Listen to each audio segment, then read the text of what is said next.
Dear friends, welcome to education haven. मैं assistant professor Ram Prakash आपके अपने यूट्यूब चैनल शिक्षा स्वर्ग में आपका स्वागत करता हूं। फ्रेंड्स, आज का यह वीडियो काफ़ी इम्पोर्टेंट होने वाला है आपके लिए। मैं बिहार के लगभग हर वो प्रश्न बताऊंगा जो अभी तक पिछले 10 सालों में पूछ लिया गया है, और यह भी जानकारी दूंगा कि बिहार जो है उत्पत्ति कहाँ से हुई, कहाँ से यह आया अपना बिहार। तो चलिए शुरू करते हैं आज का प्रश्न, जिसमें मैं आपको बताऊंगा कि बिहार की पहचान कहाँ कहाँ से मिलती है। वह मिलती है पुरातात्विक साक्ष्य से, साहित्यिक स्रोतों से। बिहार में आर्यों का आगमन कैसे हुआ, महाजनपद कौन कौन से थे, बिहार में कौन कौन सी भाषा बोली जाती है, और हर वो बिंदु जो आपसे एग्जाम में पूछा जाता है इंपॉर्टेंट प्रश्न, वह मैं आपको आज के इस लेक्चर में बताऊंगा। ये देखिए, यह है आपका बिहार का मैप।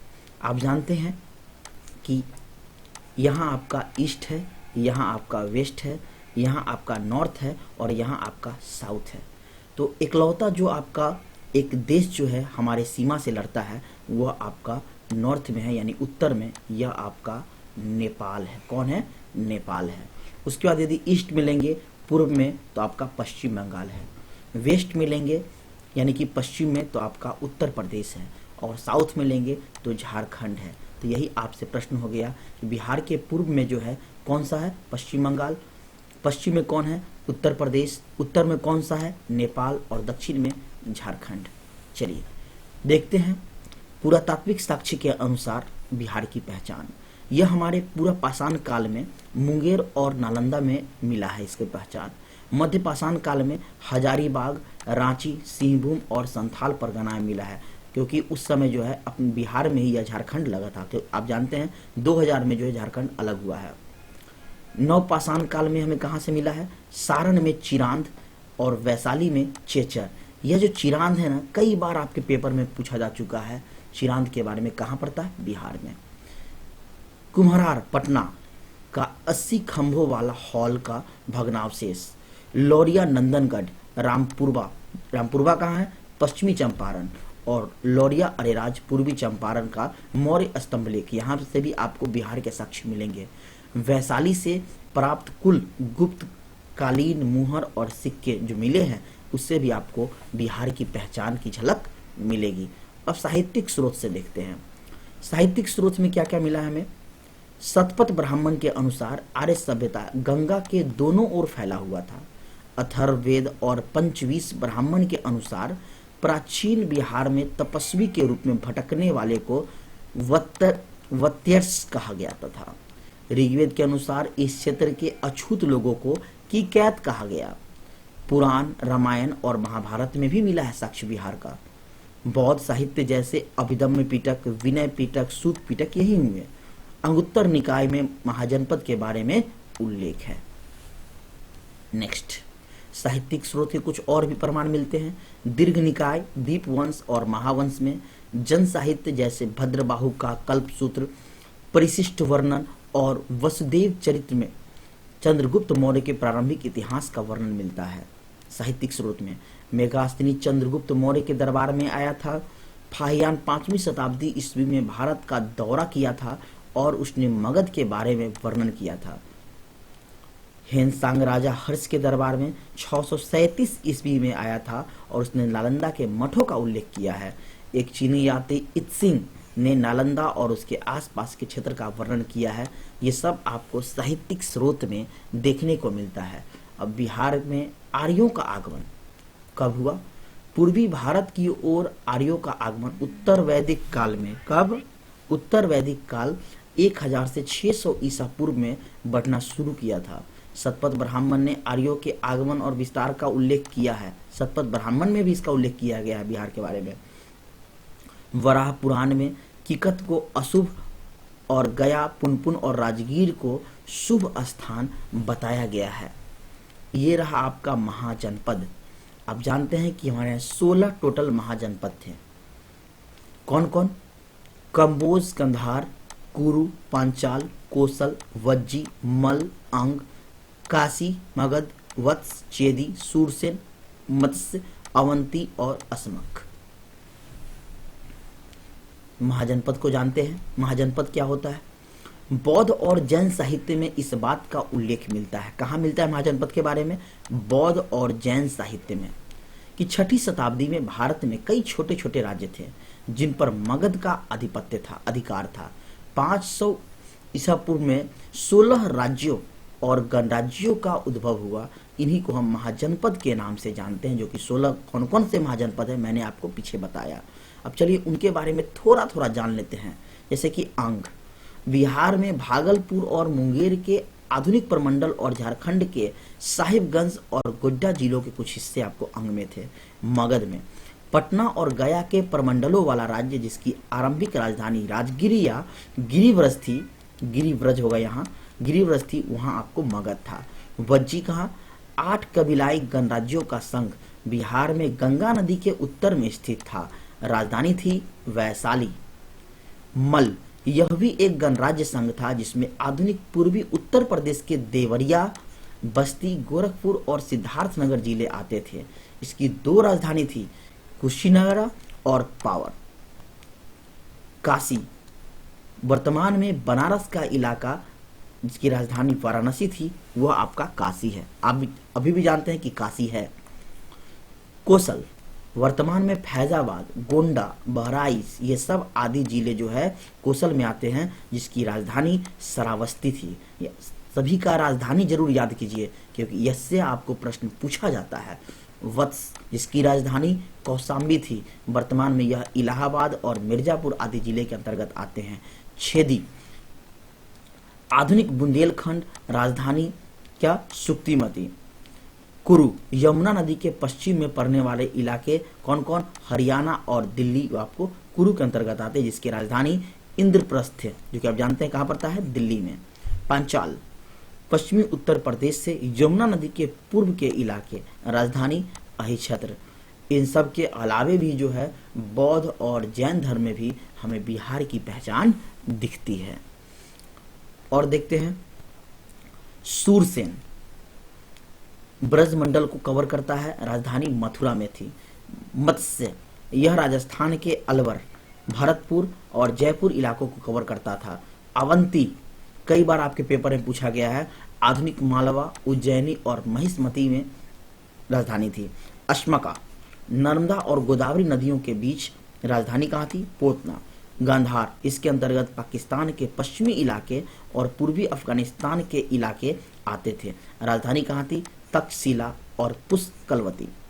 कंबोज, इसकी पहचान आधुनिक पाकिस्तान के हजारा जिले में देखी गई। फ्रेंड्स, ये थे आपके 16 महाजनपद जिसके बारे में मैंने आपको बताया। इस बिहार में यानी अपने बिहार में कुछ भाषा जो काफ़ी फेमस है, जैसे कि मैथिली, मगही, भोजपुरी, बिहारी, अंगिका, बज्जिका। देखिए लिखने का आप तरीका पे गौर करेंगे, कैसे लिखा जाता है। तो ये थी हमारे बोले जाने वाली भाषा। फ्रेंड्स, सोच का ही फर्क होता है, वरना समस्याएं आपको कमजोर नहीं बल्कि मजबूत बनाने आती है। हर इंसान के लाइफ में समस्याएं आती है, लेकिन उस समस्याओं से कैसे निकले यह आप पे निर्भर करता है। तो पॉजिटिव लीजिए उन समस्याओं को और यह सोचिए कि समस्या हमें और मजबूत बनाएगी और उनसे आगे निकलिए और अपने लक्ष्य को प्राप्त कीजिए। तो बिहार के अब सामान्य जानकारी लेते हैं। राजधानी कहाँ है? पटना। गठन 22 मार्च 1912। जनसंख्या 2011 के अनुसार है ये सब, क्योंकि आप जानते हैं कोविड के कारण जो है 21 की जनगणना नहीं आई रिपोर्ट, इसलिए 2011 का ही मैंने डाला है। तो 10,40,99,452। क्षेत्रफल 94,163 वर्ग किलोमीटर। कुल जिले 38। उच्च न्यायालय पटना। नेक्स्ट है आपका राजकीय पशु कौन है? बैल है। राजकीय पुष्प कौन है? तो आपका गेंदा है। राजकीय पक्षी गौरैया। प्रमुख चित्रकला मधुबनी पेंटिंग। पवित्र पर्व कौन है? तो छठ पूजा है आपका। और राजकीय वृक्ष कौन है? तो वह आपका पीपल है। कौन है? पीपल। और जानकारी लेते हैं बिहार। ऐसा माना जाता है कि इस क्षेत्र में बौद्धों यानी बौद्ध मठ, जिसको हम विहार बोलते हैं, की अधिकता के कारण इस यहाँ का नाम बिहार पड़ा। यही आपका एक प्रश्न निकलता है, बिहार नाम कैसे पड़ा? तो हमारे यहाँ बहुत सारे जो है बौद्धिक मठ थे, उसी को हम बिहार कहते थे और उसी से हमारा नाम, हमारे राज्य का नाम बिहार पड़ गया। उल्लेखनीय है कि यह क्षेत्र प्राचीन समय में बौद्ध धर्म का प्रमुख केंद्र रहा। इसकी स्थापना 22 मार्च 1912, राजधानी पटना, और इसके कई नाम प्राचीन समय में पाटलिपुत्र, पुष्पुर, कुसुमपुर, अजीमाबाद के नाम से इसे जाना जाता था, जिसे आज वर्तमान में हम पटना कहते हैं। यह रहा आपका भौगोलिक स्थिति। इसका क्षेत्रफल मैंने बताया आपको 94,163 वर्ग किलोमीटर। अब यह देश का 13वां सबसे बड़ा राज्य है, इसका ध्यान रखेंगे क्षेत्रफल के अनुसार। उत्तर से दक्षिण की लंबाई 345 किलोमीटर, कितना? 345, और पूर्व से पश्चिम 483 किलोमीटर। यहाँ आपका रहा पूरब से पश्चिम, ये तो ये आपका हो गया पूरब से पश्चिम की लंबाई 483 किलोमीटर, और ये आपका हो गया 345 नॉर्थ से साउथ। राज्य की सीमा से लगे राज्य तो 3 जो है, पश्चिम बंगाल, उत्तर प्रदेश और झारखंड से लगा। मैंने आपको बताया शुरू में ही कि देश एक ही आता है, वह आपका उत्तर में नेपाल है, जो कि हमारे बिहार की सीमा से लगते हैं। कुल क्षेत्रफल संपूर्ण भारत में 2.86% है बिहार का। नेपाल की सीमा से लगे कौन कौन से हैं? तो वो आपके 7 जिले, आगे मैं आपको मैप दिखाऊंगा, उसमें मैं आपको बताऊंगा 7 जिले कौन कौन। पश्चिमी चंपारण, पूर्वी चंपारण, सीतामढ़ी, मधुबनी, सुपौल, अररिया और किशनगंज। उत्तर प्रदेश से 8 जिला लगता है, रोहतास, कैमूर, बक्सर, भोजपुर, सारण, सिवान, गोपालगंज और पश्चिमी चंपारण। यहीं से एक प्रश्न आपका तुरंत निकल गया, उस जिले का नाम बताइए जो नेपाल से भी, उत्तर प्रदेश से भी आपका सटा है। तो देखिए यहाँ पश्चिमी चंपारण आपको यहाँ भी मिल रहा है और यहाँ भी। यही आपका प्रश्न है जो कि आपको विस्तार में यदि पूछेगा, गहराई में पूछेगा, तो आपसे पूछ लिया जाता है। अब बचा पश्चिम बंगाल, तो इससे 3 जिला सटा है, कौन कौन? किशनगंज, पूर्णिया और कटिहार। झारखंड से भी 8 जिला, देखिए उत्तर प्रदेश से 8 जिला, झारखंड से 8 जिला, एक राज्य कौन है? पश्चिम बंगाल, जिससे 3 जिला।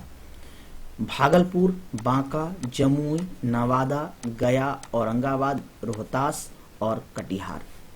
बिहार की राजधानी पटना से लगे कुल जिले 9 हैं। अरवल, जहानाबाद, नालंदा, लखीसराय, बेगूसराय, समस्तीपुर, वैशाली, सारण, भोजपुर। ये सब स्टैटिक जीके में आपको पूछ लिया जाता है। कितने जिले पटना से लगते हैं? 9 जिले। क्षेत्रफल की दृष्टि से सबसे बड़ा जिला कौन है? तो वो आपका है पश्चिमी चंपारण। और क्षेत्रफल की दृष्टि से सबसे छोटा जिला कौन है? तो वह आपका शिवहर है। कौन है? शिवहर। और भी कुछ प्रश्न देखते हैं। सबसे उत्तरी जिला कौन है? पश्चिमी चंपारण है। कौन है? पश्चिमी चंपारण। ये देखिए आपका पश्चिमी चंपारण सबसे उत्तर में है, जो कि नेपाल से लगता है। ठीक है। सबसे दक्षिणी जिला कौन है आपका? गया। तो दक्षिणी कहाँ पड़ता है आपका? ये देखिए, ये रहा आपका नॉर्थ, ये रहा आपका साउथ, ये रहा आपका ईस्ट, ये रहा आपका वेस्ट। तो ये यहाँ आपका दक्षिणी है। तो ये सबसे ज्यादा निकला वाला भाग, ये देखिए आप, ये है आपका गया है। तो सबसे दक्षिणी जिला गया। सबसे पश्चिमी जिला कौन है आपका? कैमूर है। कौन है? कैमूर। तो पश्चिमी कहाँ है? इस साइड है। तो देखिए सबसे अंत तक कौन है निकला हुआ है? ये देखिए मैप आप, ये रहा आपका पश्चिमी जिला। सबसे पूर्वी जिला कौन है? तो किशनगंज है। देखिए मैप में, ये रहा आपका किशनगंज। चलिए, उम्मीद है आपको मैप से सब क्लियर हो गया होगा। राज्य की जलवायु कैसी है? बिहार की जलवायु तो मानसूनी है। सामान्य वर्षा 1205 मिलीमीटर।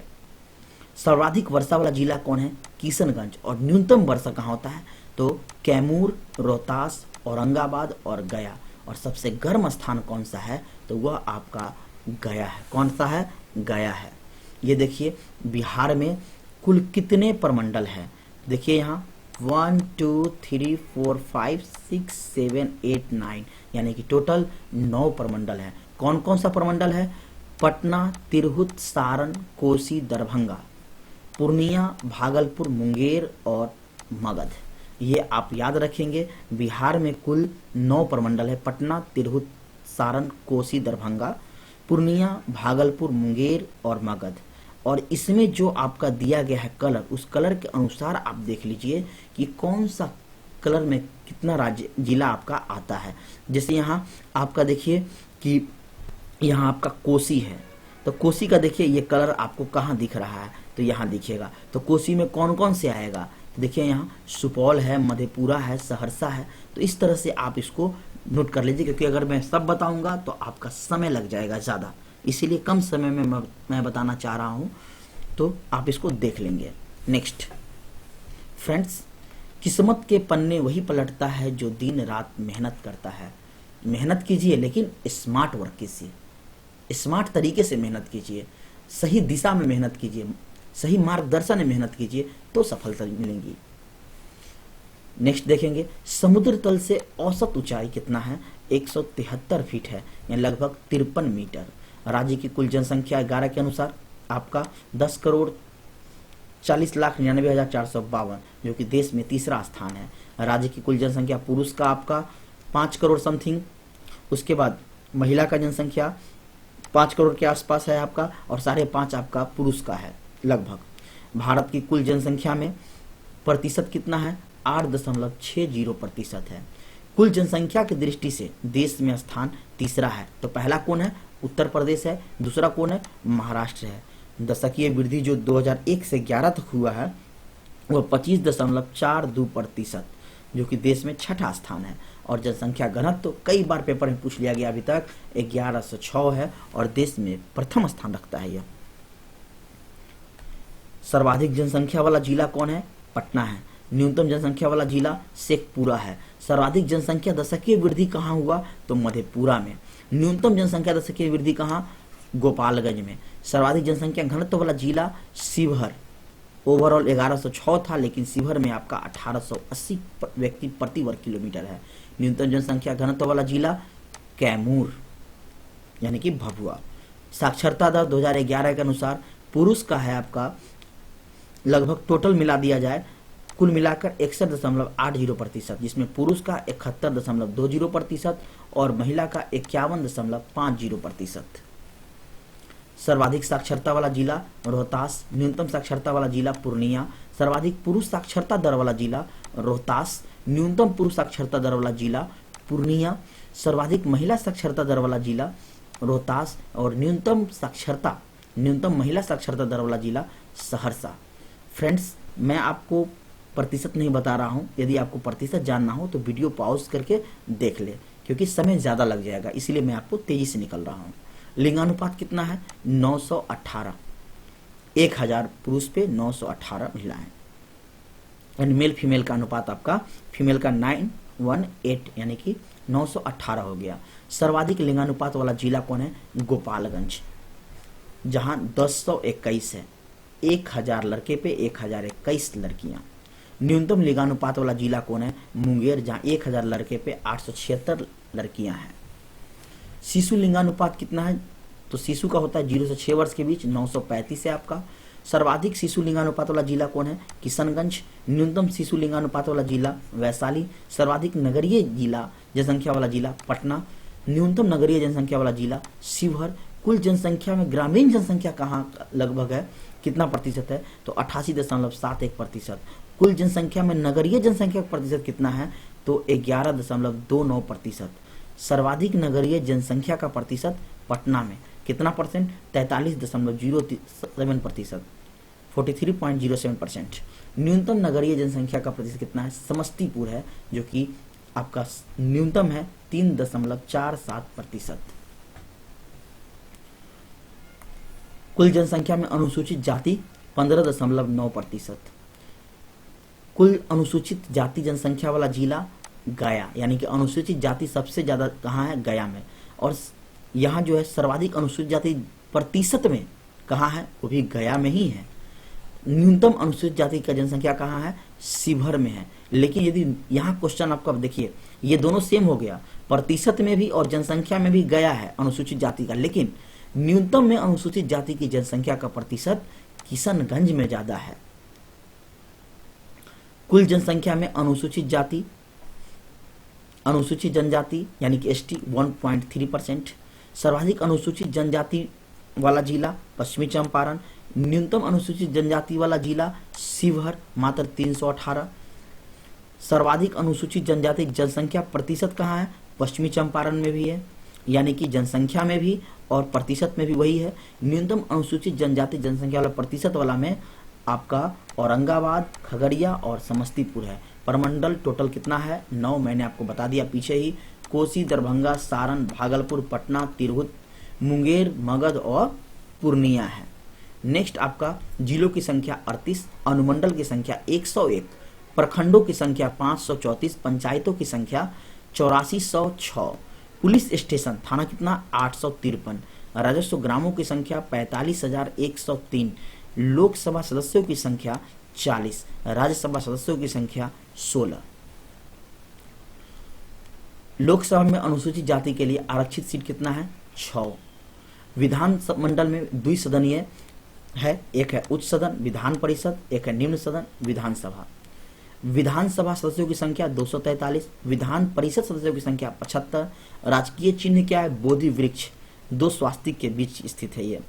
राजकीय भाषा हिंदी, द्वितीय राजकीय भाषा उर्दू, राजकीय मछली मांगुर, राजकीय गीत मेरे भारत के कंठहार, तुझको सत सत बंदन बिहार। प्रार्थना क्या है? मेरे रफ्तार पे सूरज की किरणें राज करें। लोक नृत्य कठफोरवा, छाव, लौंडा, धोबिया, झिझिया, धरनी, कर्मा और डुमकच, ये सब यहाँ का लोक नृत्य है। प्रमुख वन प्रकार कौन है? पर्णपाती वन है। कौन है? पर्णपाती। अब बिहार के प्रमुख अभयारण्य देखते हैं। कई बार आपसे पूछ लिया गया है इसमें से अभयारण्य, जैसे कि वाल्मीकि नगर का कहाँ है? पश्चिमी चंपारण। तो चलिए देखते हैं। नागी बांध पक्षी अभयारण्य कहाँ है? जमुई में। कैमूर वन्य प्राणी अभयारण्य कहाँ? कैमूर और रोहतास में। पंत वन्य जीव अभयारण्य राजगीर और नालंदा में है। बरेला झील अभयारण्य वैशाली में पड़ता है। उदयपुर वन्य जीव अभयारण्य पश्चिमी चंपारण। विक्रमशिला गंगे डॉल्फिन अभयारण्य भागलपुर। भीम बांध वन्य जीव अभयारण्य मुंगेर। गौतम बुद्ध वन्य जीव अभयारण्य गया। कुशेश्वर स्थान पक्षी अभयारण्य दरभंगा। वाल्मीकि टाइगर रिजर्व पश्चिमी चंपारण, कई बार पूछा गया प्रश्न ये। वाल्मीकि राष्ट्रीय उद्यान पश्चिमी चंपारण। वाल्मीकि वन्यजीव अभयारण्य पश्चिमी चंपारण। तो फ्रेंड्स, मैंने आपको बिहार से संबंधित हर वो प्रश्न, छोटी से छोटी प्रश्न, चाहे अनुसूचित जाति की संख्या, अनुसूचित जनजाति हो, जनसंख्या हो, शिशु अनुपात हो, बिहार कहाँ से आया, कहाँ इसके स्रोत मिलते हैं, चाहे पुरातात्विक स्रोत हो, चाहे वह साहित्यिक स्रोत है, कहाँ कहाँ बिहार की चर्चा की गई है, हर वो बात मैंने बताया है। यह सिर्फ आपको कंपटीशन के व्यू से मैंने नहीं बताया है, यह मैंने बताया आपको अपनी बिहार की ज्ञान होनी चाहिए। छोटे से छोटे स्तर पर मैंने आपको इसमें देने की कोशिश की है हर वो जानकारी। और बहुत सारे ऐसे प्रश्न हैं इसमें, बहुत सारे ऐसे प्रश्न जो आपके एग्जाम में कई बार 20-30 बार से भी ज़्यादा प्रश्न रिपीट हो चुके हैं। ऐसे ऐसे प्रश्न हैं इसमें। तो उम्मीद करता हूँ आपको ये वीडियो पसंद आया होगा। यदि आपको मेरा वीडियो पसंद आता है, मेरे लेक्चर पसंद आते हैं, तो आप अपने दोस्तों के साथ शेयर करें, नए हैं तो सब्सक्राइब करें और कमेंट जरूर करें। इससे हमें प्रोत्साहन मिलता है और मैं आपके लिए अच्छी अच्छी वीडियो लाते रहता हूँ। तो फिर मिलते हैं नेक्स्ट वीडियो में, तब तक के लिए धन्यवाद। Thank you for watching this video.